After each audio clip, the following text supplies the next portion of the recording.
Hello everyone, Ryan Griska here. Welcome to Fact vs. Theory, the little vlog for this week. Sunday, May 31st. Was hoping to get this out on Friday, but been doing a lot of research and computer upgrades that have been taking some of my time up. So, back on track, and decided I was going to bring you a little special video today about survival hacks and survival tips. If God forbid something big were to go down, we need to know how to survive. We need to know how to get what we need out there. So this little video is going to be a tutorial of some of what a friend from Facebook, my Facebook page, Fact vs. Theory, Joseph, as I mentioned, he's a great guy, a realist, sees the world for what it is, and threw together a five-step survival guide. So I'm going to take you through those right now.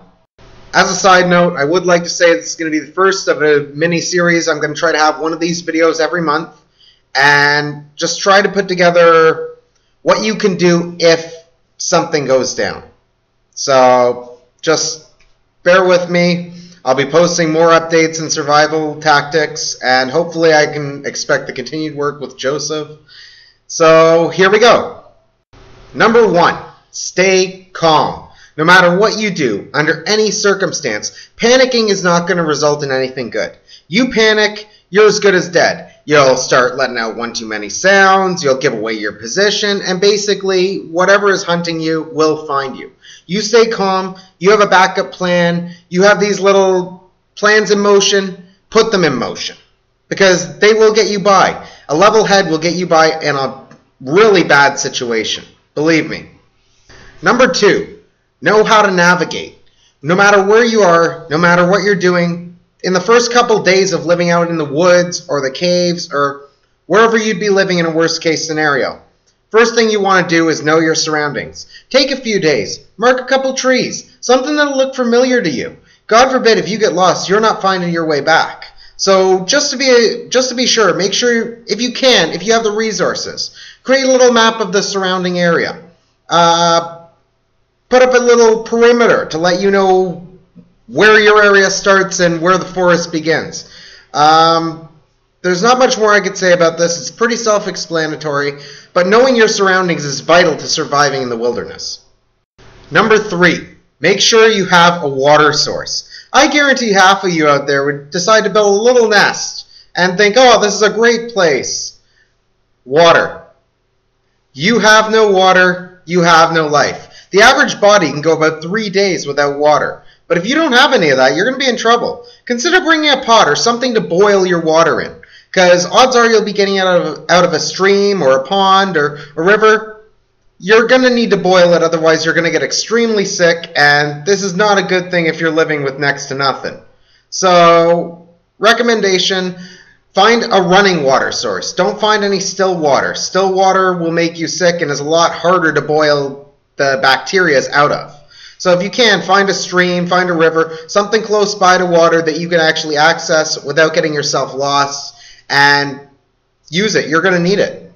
Number 4, have multiple ways of starting a fire. You don't want to be caught in the woods without a lighter, without matches, whatever you normally use on a daily basis to light your cigarettes, your joints, whatever you smoke, whatever you use, matches even, or candles even.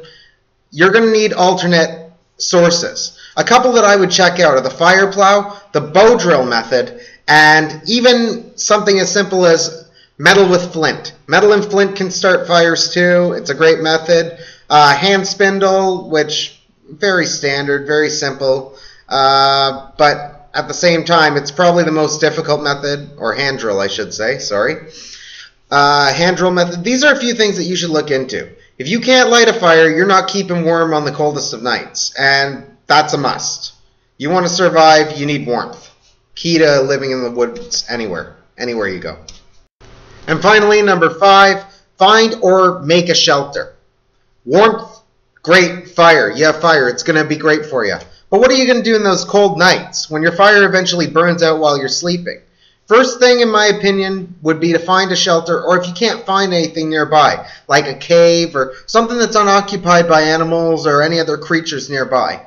You'll have to make your own from scratch. Make sure if you go out into the woods that you have a good wood cutter, either a handsaw or a machete, something that'll actually chop down logs that'll help you build your little cavern, your little crevice, your wood sanctum. You have to have these things, and to build it, it's going to require a lot more. You're going to have to be very, very intuitive, very resourceful if you're going to get by using your own shelter, your own makeshift one. But yeah, you're not going to want to sit by a fire all night and wait outside for anything to come to you. You're going to want a little bit of a place that you can call home. The natives did it, guys. We can too.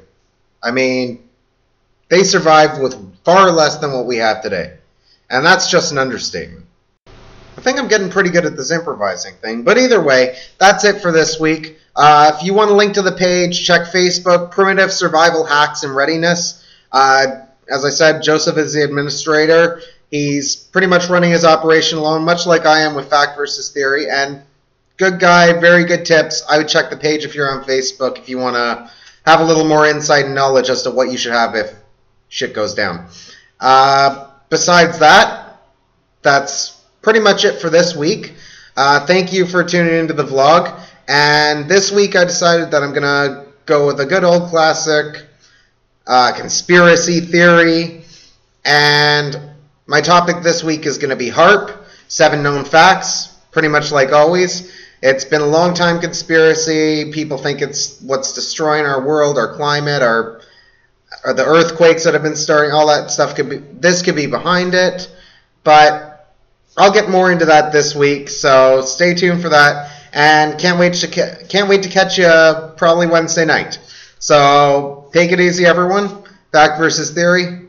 Ryan Griska, exposing the truth, one theory at a time. Take it easy, folks. Peace.